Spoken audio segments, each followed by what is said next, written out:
It's Mr. 6'8", and I'm back with another video, and I just wanted to share my experience today. I told y'all that I would keep this 100% as real and raw and uncut. And so today is one of those days out of maybe like a month or 2 months to where I get sick.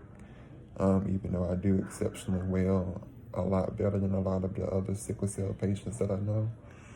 And I've had to come into the hospital. So when I come into the hospital, the treatment and protocol is that they run my labs. They give me my normal cocktail that works for me. I guess what I want to mainly share more than anything is that if you have a doctor that's refusing treatment, get up and leave. If they won't let you speak to anybody, just get up and leave and find somewhere else to go, because it's not worth feeling bad. And, you know, it's definitely not worth your health at risk. So once I get to feeling a little better, I'll be back with y'all to discuss a couple of other subjects I want to touch on today concerning sickle cell. Peace. What up, y'all? It's Mr. 6'8", and I'm back with another video coming at you live from my house. I just wanted to follow up. Many of you may have seen the video that I posted in this actual video of me in the hospital. Just to kind of give you a brief overview. Basically, I live in Georgia. For those of you that live in Georgia, hold that thought 1 second, y'all. Forgot something. I'm sorry. Hold on.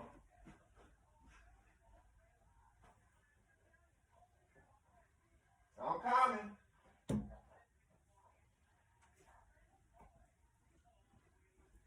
Okay, I'm back.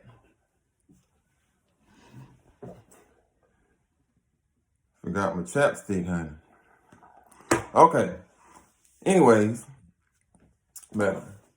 So, for those of you that live in Georgia, you would know that the weather is very bipolar. Right now, it is sunny outside. It's gorgeous, clear skies. Yesterday, it was a whole different atmosphere this whole weekend. It was raining. It was cold. I was miserable. I started hurting real bad. My medicine was not working. And so I was like, you know what? At this point, this is going to be one of those days that I'm just have to take a loss. And, you know, I explained to y'all that every, other month I may, have a flare up to where I have to go to the hospital, versus about maybe a year or two ago, I was going to the hospital like 4 times in a week. We're not talking about 4 times in a month. 4 times in a week. That's a lot. Excessive. And when I tell y'all, it was to the point to where I was so depressed, because it was just like the medicine wasn't working. Even when I went to the hospital, the medicine wasn't working. So what happened is that, I got to the point where I was like, okay, God, something's got to give. And I had to come to terms with myself. Now, I mentioned it in my previous video that I did drug rehab. So let me explain to y'all. I guess this is the purpose of this video today, is I kind of want to explain to y'all, especially after going to the hospital this past weekend, as to why I chose to do drug rehab. So the reason why drug rehab came about was because I was to a point to where nothing worked for my pain. So what I mean by that is I started out on Percocet. I tapped out on that. I ended up going to fentanyl patches. Fentanyl patches are the patches that you wear on your chest, and they're like, I think, time release, and they release so much into your body like over a period of time. So I went to fentanyl patches, and that was like, it worked, but it was like making me really sleepy, and I wasn't able to really function. And so I left that alone. Then I switched back to I went to hydrocodone, and then that wasn't strong enough. And then I switched back to Percocet, and then I got on morphine ER and Percocet immediate release, or Percocet, for breakthrough pain. So it was just a lot of switching back and forth. And it eventually came to the point to where I felt like to be honest, I was just popping pills just for the hell of it. Because if the pills are not working and you're taking the medication thinking that the medicine is going to work and it's not working, and then you're taking more of it to help with your pain, all you're really doing is popping pills. Let's just be honest. That's what it is. And that's the reason why, I don't want to speak for everybody else, because my job is not to offend anybody, because believe me, I understand. I've been there with you guys. I understand how it can be when, nothing seems to work. You're always in pain. But I had to really grasp that and come to realize that the reason why I was in pain so much was because the medicine was not working at all for me. So as a result, I had a heart-to-heart conversation with my doctor, and I told him, I said, I feel like that my body has become dependent and just immune to this medicine, and I need help. And when I tell you, that was one of the most liberating things for me to do, because as somebody that deals with sickle cell, he didn't judge me. He didn't say, oh, you're a drug addict. Oh, I'm going to stop treating you. He allowed me to express what I was feeling, and he actually helped me to get back on track and to learn how to manage my pain without relying on hospitals and medication and all of that. So what ended up happening is that he referred me to a drug rehab. And I'm not going to even lie to y'all, I was so terrified, because, this was not just a regular place like you go and you checking out in a day. I actually had to turn in my car keys. I turned in my wallet. I had no belongings, nothing but the clothes that I was allowed to bring. I had to be in a room with twin size beds. And basically they pretty much, you're in there like you're in there to get clean. Like what you see in the movies, like how people get clean. That's real life, how it works in drug rehab. Like basically I had to go to group meetings every day.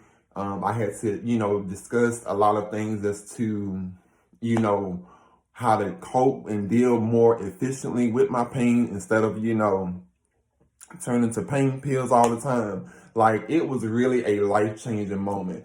I promise you guys, it was not until I came to terms with the fact that I had to identify that I had an issue that I couldn't understand why it was occurring. And I had to come to realize what was the reason for that issue. Like, until I was able to actually walk in my truth and come to terms with a harsh truth with myself, which is, it wasn't necessarily calling me an addict. It's just saying that I needed to have a reset in my body, because the goal of me going into drug rehab was never to just come off completely off of pain meds. The goal was to learn how to manage and take pain meds and learn how to have a balance and not, rely on it so much to the point where when you do go to the hospital, you won't tap out. So like when I went to the hospital, for example, this last time, as you saw in the previous, the snippet that I posted, the medicine worked for me. Like, I go in there, my cocktail that they give me is the Lauded Benadryl and Zofran. They do about 3 rounds max, which is, to me, I feel like that's reasonable for me. I do 2 milligrams of the Lauded. Sometimes it may be 50 or 25 of Benadryl, depends on the doctor. And then I do like 4 Zofran. That's what they do. Like, that's my go-to cocktail when I come into the hospital. And the doctors typically don't have an issue. The hospital that I go to, the doctors typically don't have an issue with that. Now there has been other hospitals to where they say they don't do the Lauded. But like I said, that's a whole nother topic for a whole nother conversation, because doctors give you what they want to give you. Every doctor has the control to give you what they want to give you. They just tell you that they can't give you certain things because of the fact that they choose not to. But if a doctor ever tells you, well, our hospital has this policy, it's bull crap. I'm sorry. Like, I've been through that. I've seen it. I've seen it done. I've had other doctors sit here and do completely different treatments. I'm sorry about that, y'all. Got a phone call. But each doctor can give you what they want to give you. Like, nobody can, there's no such thing as, oh, we got a hospital policy. That's bullcrap. Do not believe that. But that's a whole nother topic for a whole nother conversation. The main thing that, I want to just touch base on is to let y'all know that drug rehab really saved my life, and it allowed me to learn how to cope better with my pain. It allowed me to learn how to differentiate the difference between, when I needed to go to the hospital and when I didn't. So when I went to the hospital this last time, the meds worked for me, and I feel great, thus far. So my thing is that I just want y'all to stay encouraged. I still keep my eyes posted on different topics that you all post, because I do understand that this is a struggle. I see so many people on here saying that they want to give up, but rest assured, do not give up. Now, I don't want you to sit here and take this post and say that I'm telling you to go to drug rehab. That's not what I'm telling you. If you don't feel like that's for you, I don't want you to sit and feel that way. Everybody has to do what works for them. But I'm just sharing my story because people wanted to know, how did I overcome and learn how to live with my sickle cell without letting it control me. And what worked for me may not work for others. But what worked for me is that going to drug rehab and getting my body reset and getting it clean of all of this pain meds that I had been on for all the past years, that's what helped me to restart my life over and learn how to go more efficiently and learn how to, look at things more differently as far as the perspective on, pain management. So, I just want you all to stay encouraged. I just wanted to kind of, touch base and let you know that, I'm still making videos. I just kind of had to, take some time to sit here and rest and recuperate. And for those of you who may think that, things are bad now, trust me, take it from somebody who currently, I'm still job hunting after moving back, closer to Atlanta, because I had to find, get closer to a better hospital, because the city, I told you before in the previous video, did not have good health care. Take it from somebody who is going through that right now, to where I'm job hunting again. I'm thankful to be on disability, but still though, it's nothing like, I miss working, and that's been a difficult thing for me to accept, is, not working. Like, it's been like almost 2 months now that I haven't worked. So, I'm just still keeping God first in the head of my life in all things, and trusting him that everything will work out. Like, everything will be okay. Like, maybe this is what I needed, is to have a break. And plus, me being out of work is what actually motivated me to make these videos, because I said, God, what do you want me to do? What can I do to make a difference in the world? If I'm not working, what can I do in the meanwhile to make a difference in the world? And he, pointed me to this. So I just want you to, understand that there is hope. Look at me. I'm 30 years old. I am still living. Yeah, I have my bad days, but I can promise you it gets better. So, I'm coming back with more videos. I got a lot of other stuff I want to discuss, but I'm trying to kind of break things up into different segments. I want to talk about different medications, as far as like hydroxyurea, there's a medication called Endari, pain medications. Like, I want to kind of get more into depth into all of that. So that will probably be in the next video. Just stay tuned. Make sure you subscribe to this channel, and most of all, share. Thank you so much. I love y'all. Peace.